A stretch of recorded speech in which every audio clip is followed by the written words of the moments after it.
संतप्त मानस शांत हों, जिनके गुणों के गान में वे वर्धमान महान जिन विचरे हमारे ध्यान में। धर्म भावना के अंतर्गत 12 वृत्तों की चर्चा चल रही है, जिसमें 5 अणुवृत्त, 3 गुणवृत्त की चर्चा हुई। अब 4 शिक्षा वृत्तों में सामायिक नाम के वृत्त की चर्चा आरंभ हो चुकी है और प्रोषधोपवास नामक दूसरे शिक्षा वृत्त की बात चल रही थी।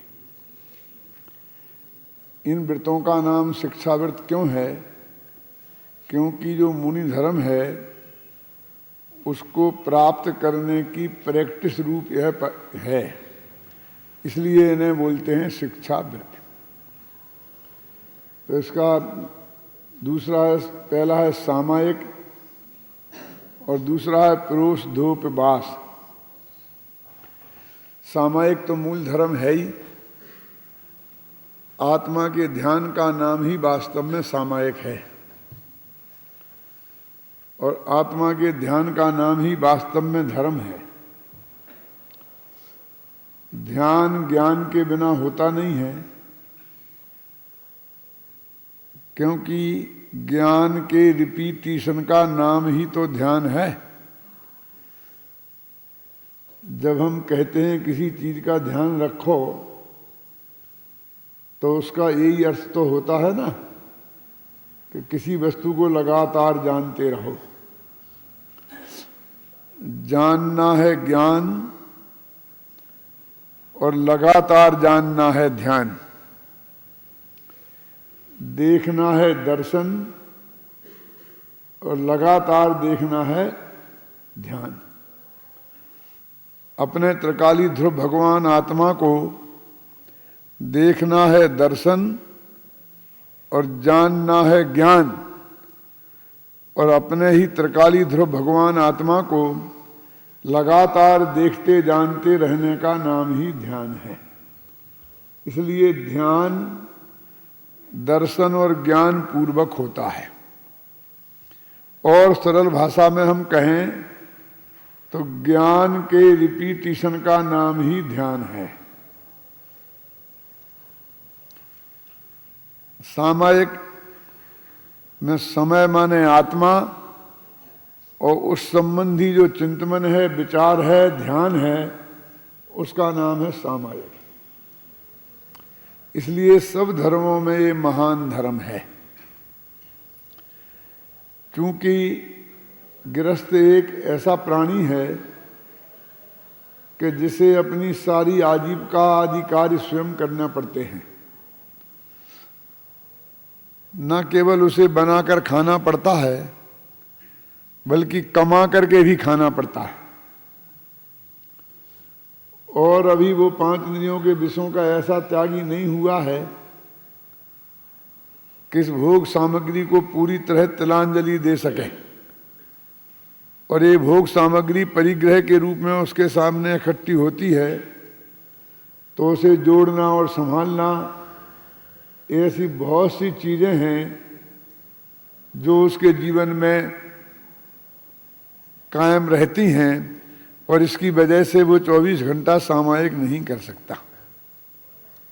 क्योंकि सामायिक धर्म है तो वो अधिक से अधिक समय सामायिक में निकाल सके। तो रोजाना सुबह 2 घड़ी, दोपहर में 2 घड़ी और शाम को 2 घड़ी तो करता ही है, लेकिन इतने से उसे संतोष नहीं है। इसलिए वो चाहता है इसे बढ़ाना। तो हम जैसे लोक में कहते हैं ना कि भाई 1 सप्ताह में तो हमें अपने काम से छुट्टी रखना चाहिए, और व्यापारी लोग अपना व्यापार बंद रखते हैं। नौकरी पेशा वालों को भी सप्ताह में 1 दिन की छुट्टी मिलती है। तो वो ये कहता है कि सामान्य गृहस्थ को भी कम से कम महीने में 4 दिन, माने सप्ताह में 1 दिन पूरी इन कामों से निवृत्ति मिलनी चाहिए।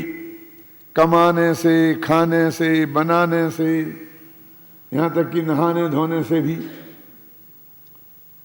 और इन सब से निवृत्ति तभी मिल सकती है कि वो उस दिन सारी भोग सामग्री का त्याग करे, ना अकेला खाने पीने का, श्रृंगार का और सब चीजों का।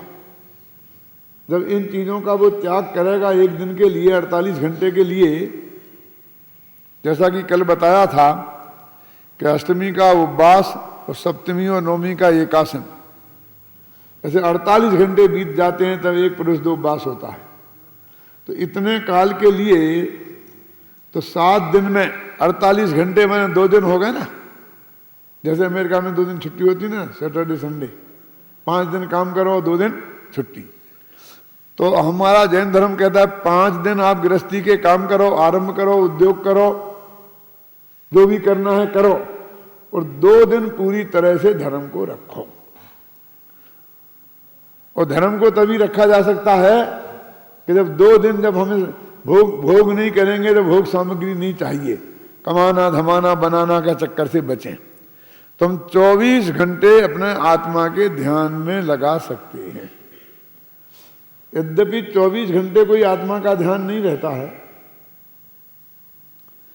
फिर भी उसने अधिक से अधिक समय हम सामायिक में बिता सकें, इसके लिए उसने अपने सारे आरंभ परिग्रह से 48 घंटे के लिए अपने को बिल्कुल अलग कर दिया है। उसका नाम है प्रोषदोबास। प्रोषदोबास का वास्तविक अर्थ तो ये था, लेकिन आज इसकी क्या स्थिति हो गई है कि हमें आज खाना भी नहीं है, नहाना भी नहीं है, तो फिर हमको सुबह से शाम तक दुकान पे बैठे रहेंगे। नहीं तो बीच में 1 घंटे घर का जाना पड़ता था खाने के लिए, क्यों, सुबह शाम जाना पड़ता था। और तो हम और 8 घंटे की जगह 12 घंटे दुकान में काम करेंगे, इसके लिए हमने खाना नहीं छोड़ा था क्या? कि 48 घंटे हम कैसे बिताएं, तो ताश खेलने लग जाएं, अथवा और प्रमाद में काल गमाएं, और किसी दूसरे तरह के मनोरंजन करने लग जाएं, घूमने फिरने निकल जाएं, टीवी के सामने बैठ जाएं। इसके लिए हमने ये 48 घंटे नहीं निकाले थे। लेकिन हमें जो आत्मा के ज्ञान और ध्यान के लिए, अध्ययन के लिए, मनन के लिए, चिंतन के लिए गृहस्थी के कामों की वजह से जो समय नहीं मिलता था, हमने भोजन त्यागने की कीमत पर इनको निकाला है आत्मा के कल्याण के लिए। जो सामायिक का काल 2-2 घड़ी है वो तो निभाएंगे ही, और भी उससे अधिक हम सामायिक कर सके तो करें, नहीं तो अध्ययन करें, मनन करें, चिंतन करें, स्वाध्याय करें।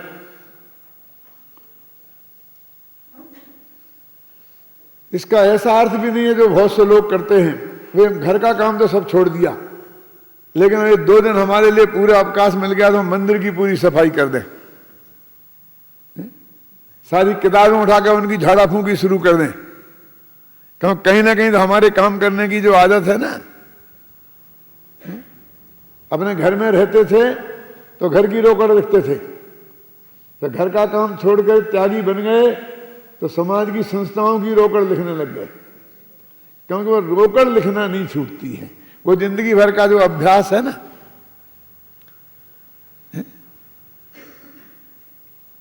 वहां ऐसी योजनाएं बनाते थे जिससे कमाई हो, यहां ऐसी योजनाएं बनाने लग गए जिससे कि संस्था के लिए पैसा आए, कोई ना कोई योजना खड़ी कर देना समाज के लिए बल पर। तो इसका नाम वास्तविक प्रोषदोबास नहीं है। हमने आत्मा के चिंतन मनन के लिए, उसके निर्णय करने के लिए, उसी में रमे रहने के लिए ये समय निकाला है, और पूरी तरह हम उसमें ही अपने समय को इन्वॉल्व करें, यहां तक कि लेटे, आंखें बंद करके लेटे रहकर प्रमाद से काल गंवाएं। बल्कि खाने से नींद आती है तो हम नहीं खाएंगे तो और नींद नहीं आनी चाहिए। तो इस तरह से इसका नाम है प्रोषदोबास। फिर इसके बाद में आता है भोगोपभोग परिमाण व्रत। ये क्या है भोगोपभोग परिमाण व्रत? कहते हैं हमने एक पहले परिग्रह परिमाण व्रत लिया था, कहा में 5 अनुव्रतों में, कि हम जीवन पर्यंत इतने से ज्यादा परिग्रह नहीं रखेंगे। बाह्य परिग्रह की बात है। अंतरंग परिग्रह तो जो दूसरी प्रतिमाधारी है उसके मिथ्यात्व नाम का अंतरंग परिग्रह, संतानबंदी नाम के क्रोधमान मायालोक और अप्रत्याखाना वर्ण के क्रोधमान मायालोक और इनसे संबंधित हास्यादिक गए हैं, वो तो शास्त्र की मर्यादा है। लेकिन बाई में धन माने रुपया पैसा सोना चांदी, धान्य माने अनाज, सोना चांदी, बर्तन भाड़े, खेत मकान, जो हमारी दैनिक आवश्यकता की चीजें हैं,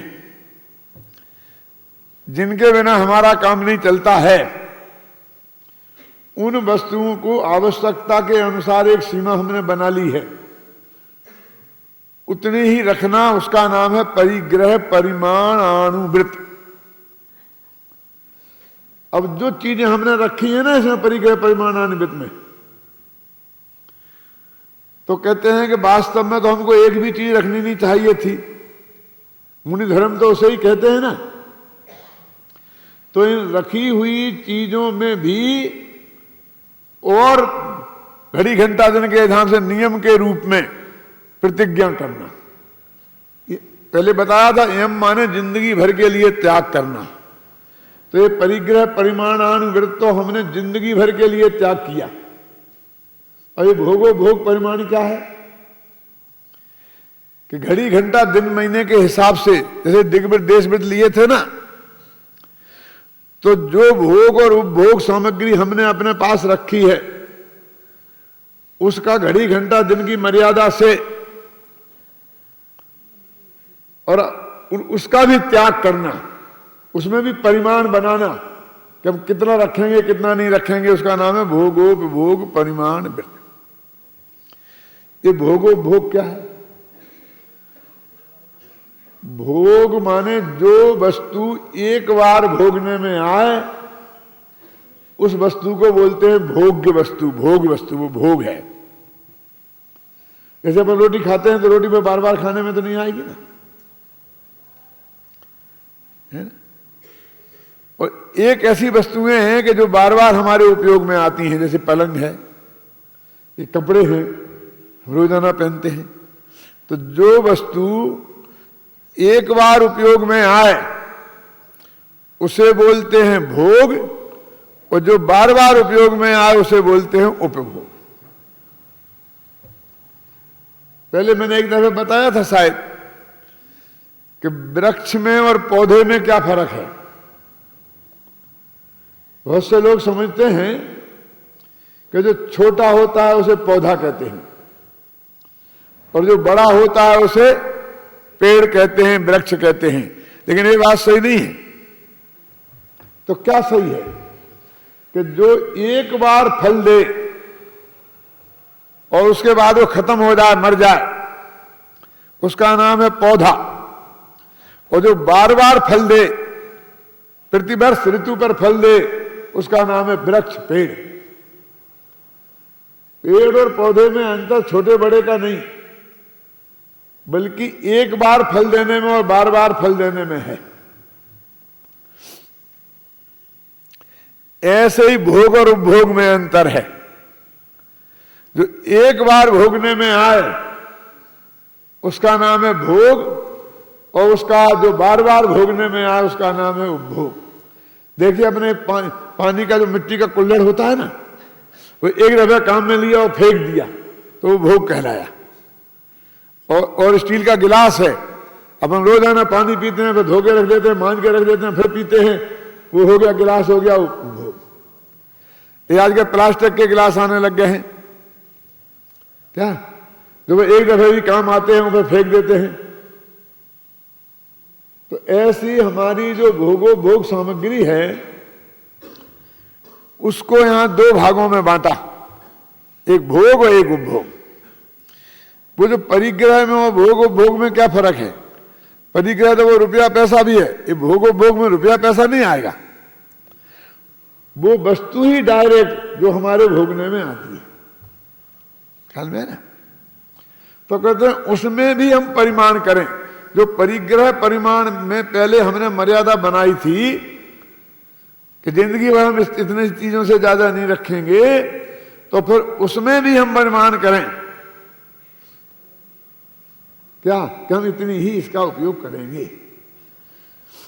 देखो पहले अपन ने क्या किया था कि 5 अनुवृत्तों में परिग्रह परिमाण अनुवृत्त में भोग सामग्री सीमित की, फिर देख वृत्त दंड वृत्त में फिर उसको और मर्यादित किया, हम बिना प्रयोजन उसका उपयोग नहीं करेंगे। यहां तक आ गए थे ना। तो अणुवृत्तों में तो हमने परिग्रह का परिमाण किया, और गुणवृत्तों में व्यर्थ के परिग्रह का त्याग किया। अनर्थ दंड वृत्त है ना, व्यर्थ के पाप का हमने त्याग किया। और अब उसके अंदर क्या बचे कि जो व्यर्थ का नहीं, हमारे ही काम का है, हमारे लिए अत्यंत उपयोगी है, तो अगर उसमें भी अब फिर परिमाण और करा क्या, तो बांध रहे ना धीरे धीरे धीरे धीरे है? हमारे जीवन को कोई खतरा नहीं हो,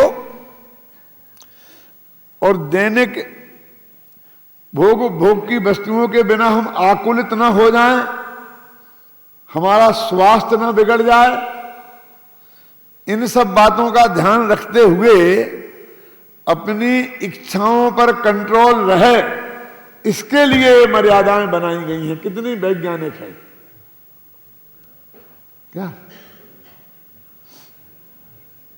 जैसे परिग्रह प्रमाण वृत्त में अपन ने एक मकान रखा था कि हमें 10 क्विंटल गेहूं रखेंगे, इतनी दाल रखेंगे, ऐसा हमने बड़ा बड़ा परिमाण किया था ना।